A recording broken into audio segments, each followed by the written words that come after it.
Okay, this generator just got delivered today. It's a Generac GP8000E. The customer states that it runs for about 30 seconds and then shuts off. When this happens, it's usually a sensor that is shutting down the engine so that it doesn't detonate, whether it be a lack of oil. This unit has a COsense technology. I'm guessing it measures the CO in the nearby air and shuts down the engine if it's too high. So I'm going to do a couple tests.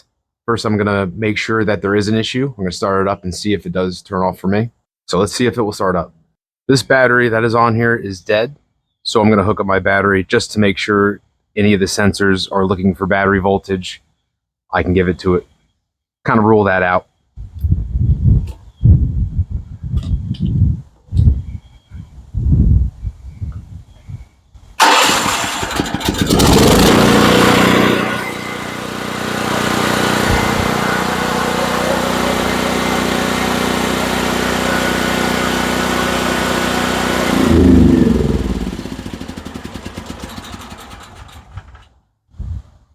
I notice that this light is flashing and it wants me to contact the dealer. I'm probably not going to do that, considering a dealer sent this to me. Okay, so these wires come from the circuit for the oil pressure sensor. This wire here is the sensor in the block. We're going to disconnect that and see if the engine runs. I've already checked to make sure there is oil.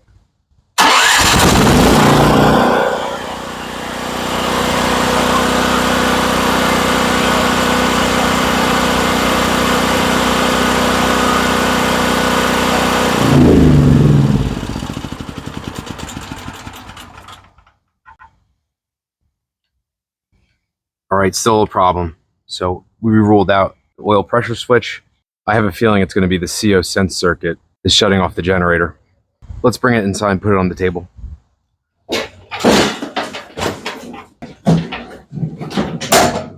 With the generator up on the table, there's one more test I want to do. I'm going to disconnect the kill switch wire to the ignition coil.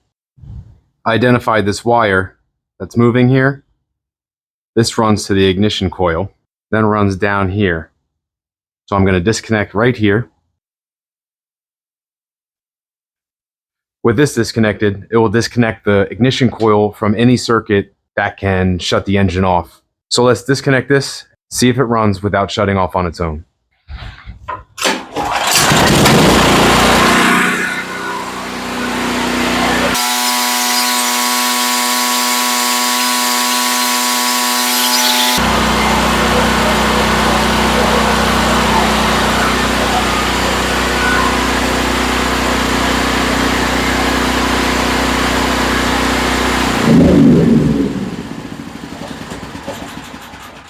All right, so the engine ran without that circuit hooked up. So we know the engine can run on its own.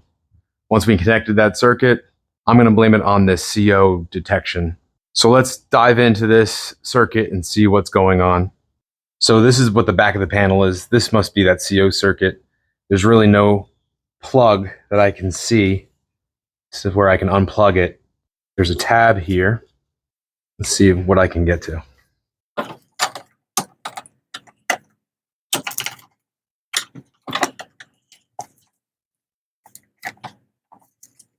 I'm going to see if I can remove just this panel, make it easier to work on.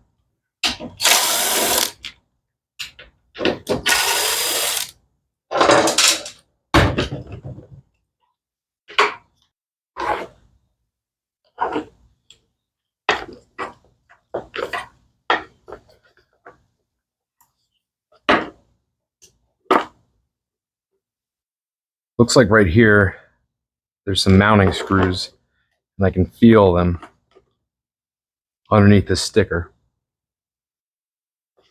But I really don't want to ruin this sticker.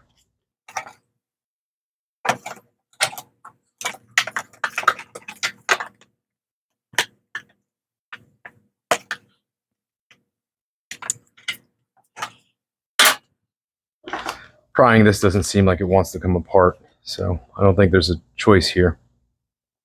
See if I can cut this nicely.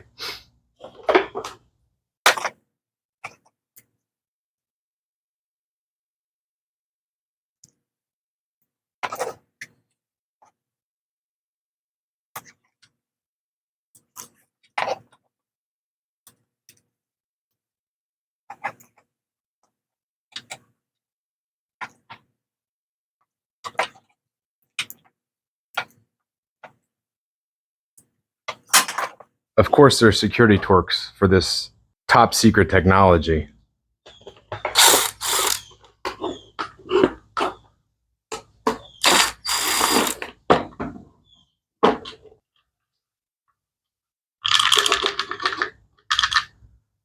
It's never a good sign when you hear a rattle inside electronics.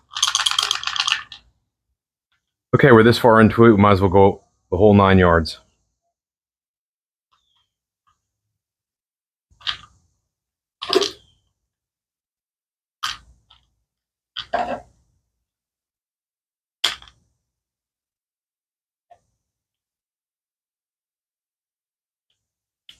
Well, there's our problem.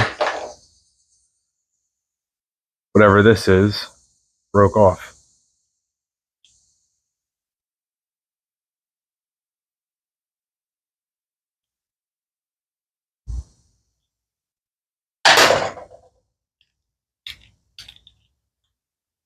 I have a feeling if we jump these black wires, that will keep the circuit going, and we can just put this back together and get rid of that CO system. I think we just cut this back, cut these black wires, splice them together. This generator should run without a problem.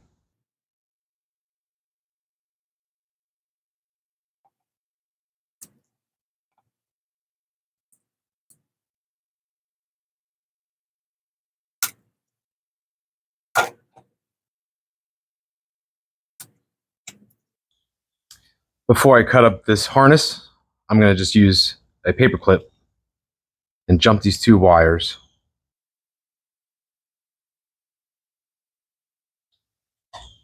Okay, let's give that a test. Switch on.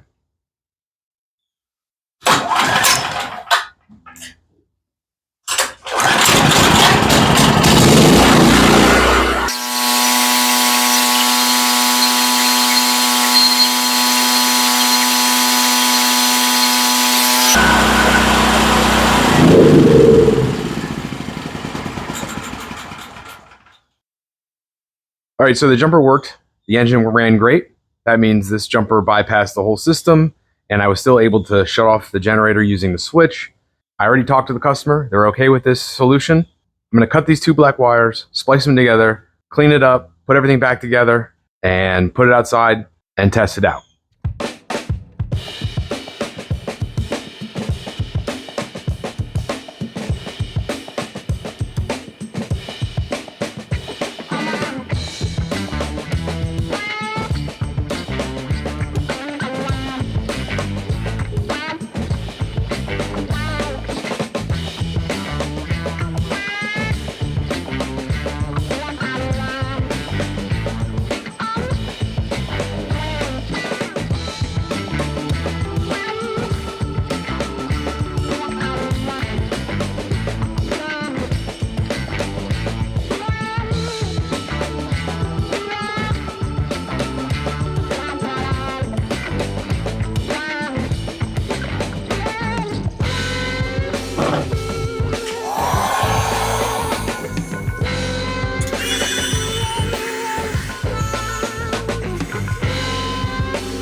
All right, that's all taken care of. So let's put it back together and button it up.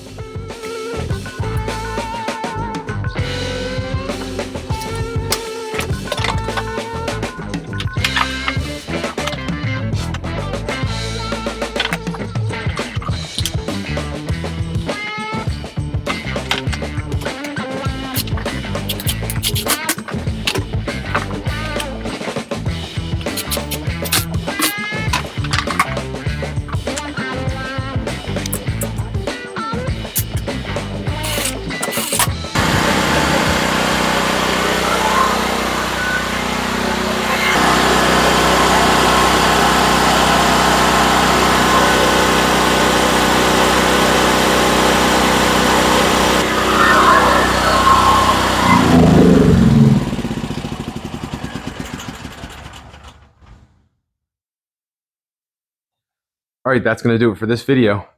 If you have a Generac generator like this one and you're having the same issue, Follow those simple steps to diagnose what the issue is. If it turns out to be that CO detection system, go ahead and bypass it. Get it back and running. Guys, if you like this video, please give me a like, hit the subscribe button. Thank you for watching.